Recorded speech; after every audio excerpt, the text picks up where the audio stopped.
J'ai reçu il y a quelques semaines un mail de l'une d'entre vous qui me demandait comment on pouvait réaliser des cartes dans GIMP. Et je vais saisir cette opportunité pour vous présenter une nouvelle application qui s'appelle Scribus et qui est beaucoup plus adaptée que GIMP pour faire ce qu'on appelle de la publication assistée par ordinateur, la PAO. Donc ce cours d'introduction à Scribus, il constituera également un exercice que vous pourrez me rendre où nous allons réaliser tout simplement un jeu de 8 cartes. Donc vous pouvez commencer par aller télécharger Scribus sur www.scribus.net. Vous cliquez sur Download et vous sélectionnez le lien qui correspond à votre système d'exploitation. Alors chez moi, Scribus est déjà téléchargé et installé. Donc nous allons créer notre document, fichier nouveau. Nous allons créer un document avec une seule page pour commencer, qui sera au format A4 et qui pourra être imprimé sur une imprimante standard. Donc pour cela, il faut prévoir un petit peu de marge, parce que les imprimantes standards n'impriment pas à fond perdu. Donc je vous conseille, avant de vous lancer dans votre projet, de bien le concevoir. Avant de régler les marges, on règle d'abord l'unité par défaut d'affichage. Moi je vais choisir le centimètre, vous pourriez également travailler en millimètres, mais c'est très important d'adapter cette unité parce que sinon on n'y comprend rien. Donc pour ma part, j'ai créé un projet avec 1,25 cm de marge à droite et à gauche sur les côtés et 1 cm de marge en haut et en bas de mon document qui est au format A4 mais qui est orienté à l'italienne, paysage. Voilà. Je vais afficher en 70% parce que comme je réduis beaucoup la résolution de mon écran pour réaliser ces vidéos, on n'y voit pas grand chose. Donc vous voyez que le document se présente avec un cadre rouge qui est la zone du document et puis un autre cadre bleu qui est la zone des marges. Voilà. Donc nous allons créer un gabarit de cartes que nous allons dupliquer pour ensuite l'adapter et créer à partir de ce gabarit différentes cartes. Donc les logiciels de PAO, ils fonctionnent avec un système de blocs, bloc texte, bloc image, et la flèche sert à les modifier, à les déplacer. Voilà. Donc nous allons commencer par créer un bloc de texte.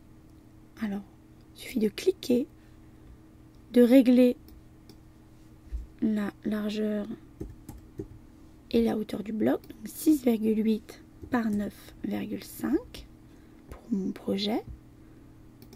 Voilà.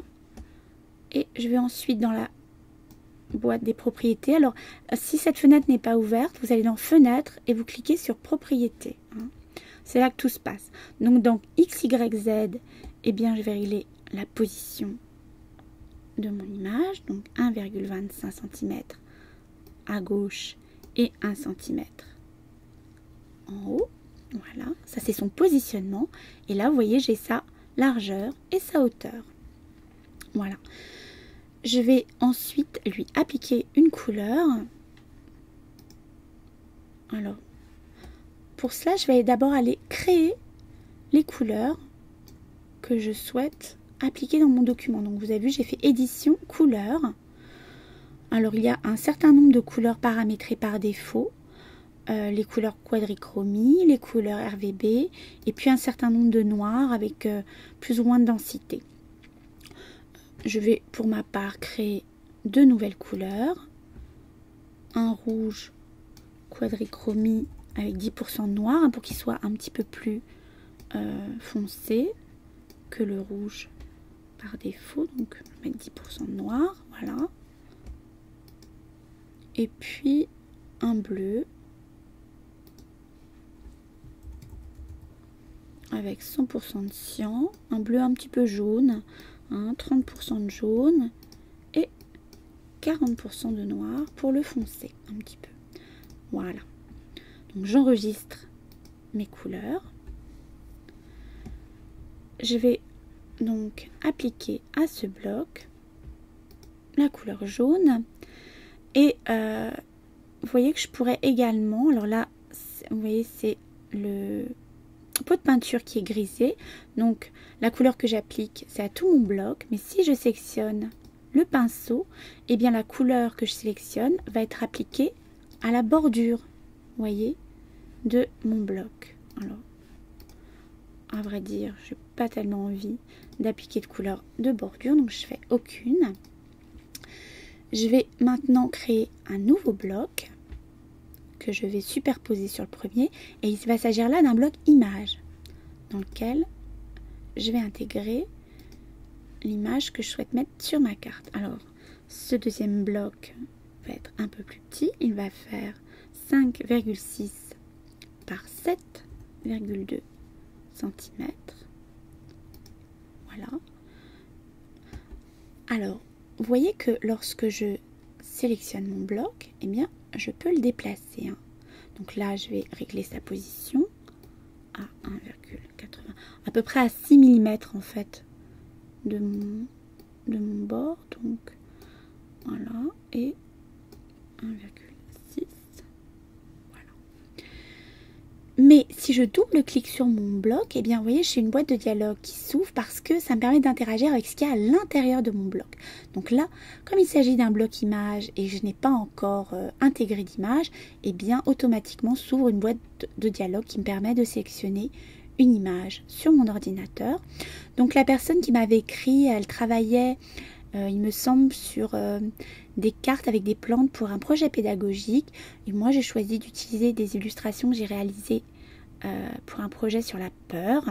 Donc, je vais réaliser un jeu de cartes avec des choses qui font peur. Voilà. Donc là, ce sont des araignées. Voilà. Et donc, vous voyez, si je double-clique à nouveau sur mon bloc, eh bien, vous voyez que je peux maintenant, que j'ai une image à l'intérieur, eh bien, déplacer cette image pour la positionner à l'intérieur du bloc. Donc, vous voyez, on ne la voit pas en entier. Si je veux qu'on voit plus de cette image dans mon bloc, je vais dans Images et je vais aller positionner, enfin, je vais aller régler, pardon, l'échelle de mon image dans mon bloc. Donc là, je vais la mettre à peu près à 70%. Vous voyez que j'ai un chaînage pour conserver l'homothétie, mais je pourrais le débloquer si je souhaitais. Donc voilà, là je double-clique. Et puis je positionne mes araignées pour qu'on les voit bien toutes. Enfin au maximum. Voilà.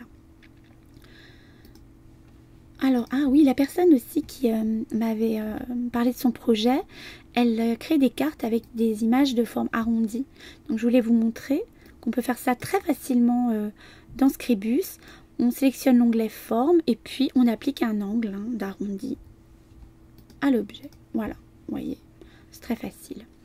Donc je vais créer un dernier bloc, qui sera cette fois un bloc de texte, voilà, que je place sous mon image, et dans lequel je vais double-cliquer pour pouvoir écrire les araignées. Voilà.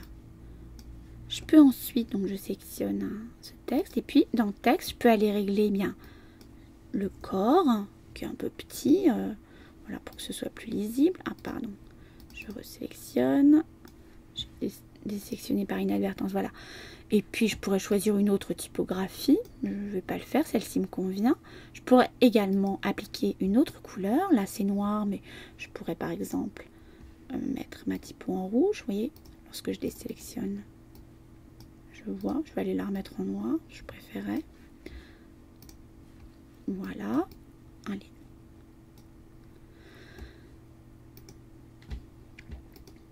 Donc voici mon gabarit de carte.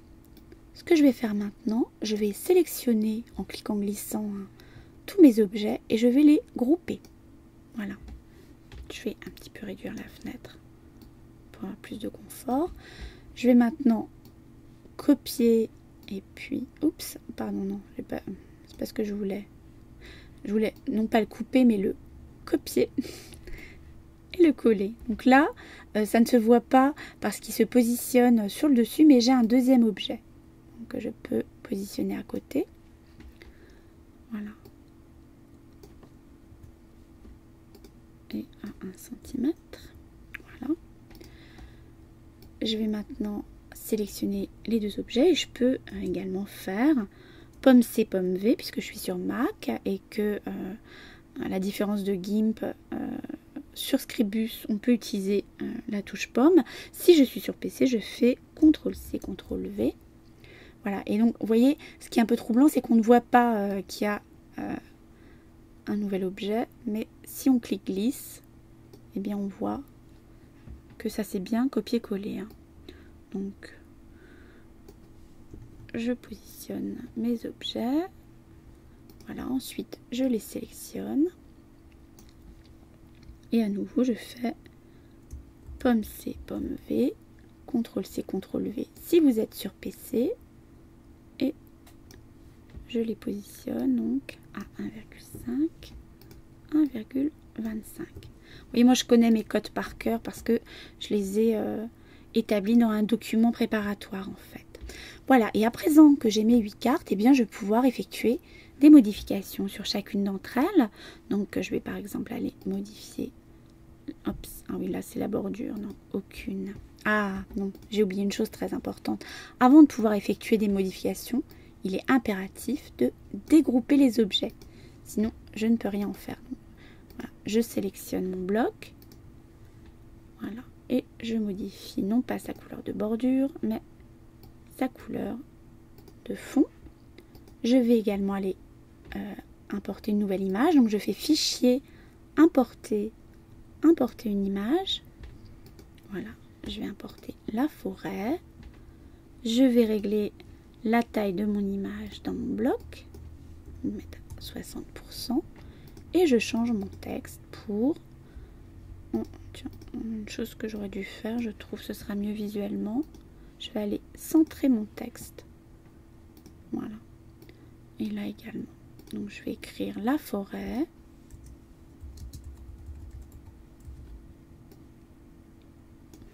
Et je vais centrer. Voilà.